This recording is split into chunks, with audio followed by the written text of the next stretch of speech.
I'm not looking to be supplied. I'm looking to be the supply. I want a direct link. We got common enemies. Why kill both of us? I think it's time I show my face. The king is back to take his crown. Now I do think it may be time to raise the temperature up in Southside Jamaica, Queens. They've been setting the foundation for a lot of these storylines to start ramping up, and it is going to start in episode 4, especially with Jukebox.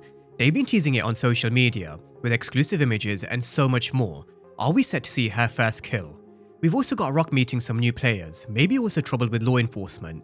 There's going to be various other players making moves in the streets, from Kanan to Unique, and also in the real world of business in the music industry, where we are going to get our first look at Imani Okoye, someone who's going to be working with Lou.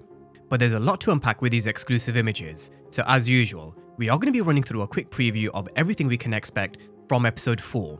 But let's take a look at the title and synopsis.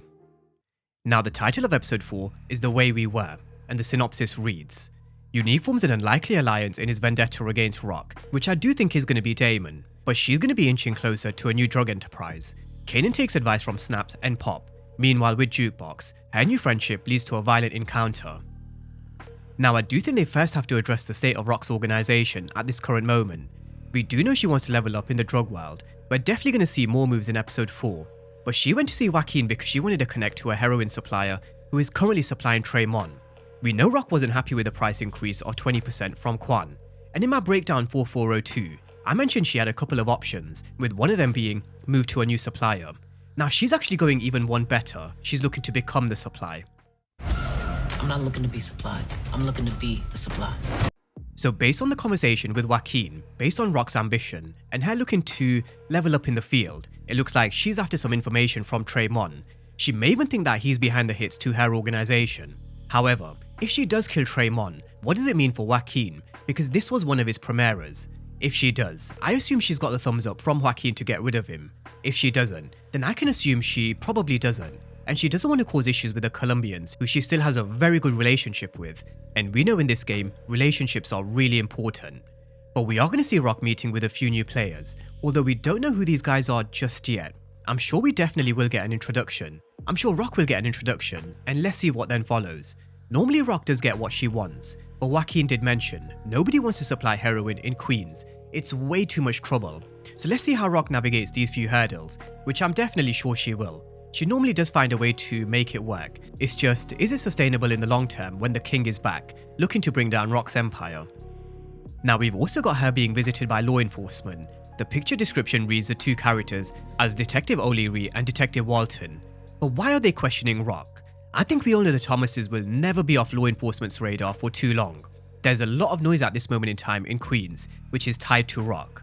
So this was definitely inevitable. They were always going to pay her a visit and probably trying to ruffle some feathers while they're here. Now what actually put her in a good position was Andre Barnes.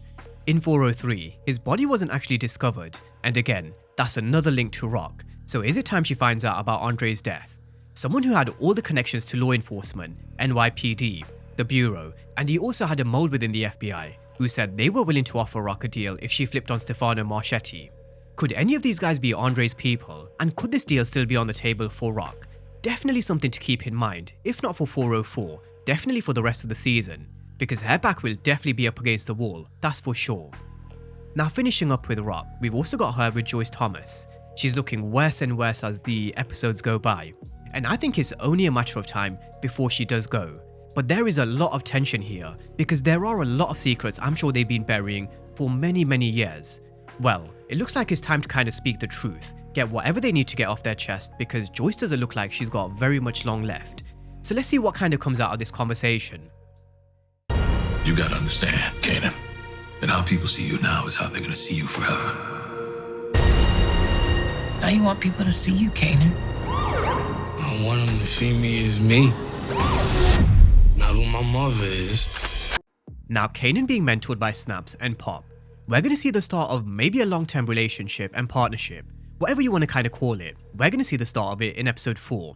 It is something we went through in detail in Kanan's story arc this week. These two are probably the best people you can learn from at this moment in time. They look like they're very well connected across the entire game. They're retired. They now sit and collect checks, rather than dealing with all this commotion and chaos that Kanan and Rock seem to be dealing with in Queens. Snaps and Pop just sit back, they're enjoying their retirement. So definitely two people Kanan can learn from. However, from Snaps and Pop's point of view, I think they're looking at Kanan and thinking, this kid can definitely make us a hell of a lot of money.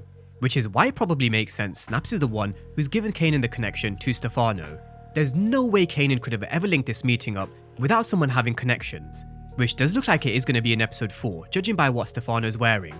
But at this moment in time, I really don't believe anybody from Stefano's level is going to take Kanan too seriously. Because if we're going to be honest, he's still very much in Rock's shadow. That's what I think he's aiming to kind of come out from, but he's got a very long way to go. But he definitely is going to be making the moves and trying to make that happen at least, starting from episode 4. Now moving over to Kanan's new apartment, we've got Kanan moving in, which was definitely a good idea from Crystal.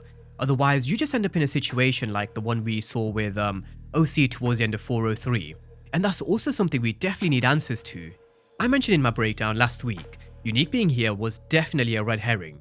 It looked like he just wanted to kind of rob the place, rather than someone who was working with Kanan in the shadows. So let's see whether that proves to be the case, or whether they keep it a bit of a mystery.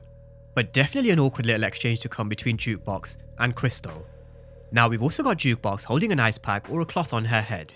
And we already know there is going to be a violent encounter that most likely ends up with Jukebox pulling the trigger. We can also assume Marvin definitely won't be too happy with the situation either.